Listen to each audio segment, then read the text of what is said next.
গরমের দিনে ঠান্ডা এক গ্লাস কোলা কার না ভালো লাগে, কিন্তু জানেন কি এই কোল্ড ড্রিঙ্কের পেছনে লুকিয়ে আছে বিপজ্জনক কিছু ক্ষতি।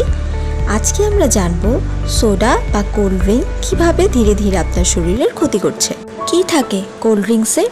এক গ্লাস কোল্ড ড্রিঙ্কসে থাকে প্রায় 10 থেকে 12 চামচ চিনি, আর সেই সাথে কৃত্রিম রং, ক্যাফেইন, ফসফরিক অ্যাসিড ও প্রিজারভেটিভ। শরীর এভাবে প্রতিদিন অতিরিক্ত চিনির চাপ নিতে পারে না। চলুন জেনে নেই কী কী ক্ষতি করে কোল্ড ড্রিঙ্ক। দাঁতের ক্ষয়। কোল্ড ড্রিঙ্কের অ্যাসিড দাঁতের এনামেল ধ্বংস করে। ওজন বৃদ্ধি। অতিরিক্ত ক্যালোরি জমে যায় চর্বি হিসেবে। ডায়াবেটিক্সের ঝুঁকি। নিয়মিত কোলা খাওয়ার ফলে ইনসুলিন রেসিস্ট্যান্স বাড়ে। কিডনি ও হাড় ক্ষয়। ফসফরিক অ্যাসিড হাড়কে দুর্বল করে। এমন ঠান্ডা কিছু খেতে চাইলে লেবুর পানি, ডাবের পানি বা ঘরে বানানো ফলের জুস খেতে পারেন। এগুলো শরীর ঠান্ডা রাখে, ক্ষতি করে না।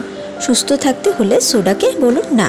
কোল্ড ড্রিঙ্কস হালকা ক্ষুধা মেটালেও এটা ধীরে ধীরে শরীরের ভেতরে বিষ ছড়িয়ে দিচ্ছে। আপনার আগামীকাল হোক সুস্থ, এমন সিদ্ধান্ত আজ থেকেই নিন। ভিডিও ভালো লাগলে শেয়ার করুন, ফলো করুন। আপনার শরীর আপনার দায়িত্ব।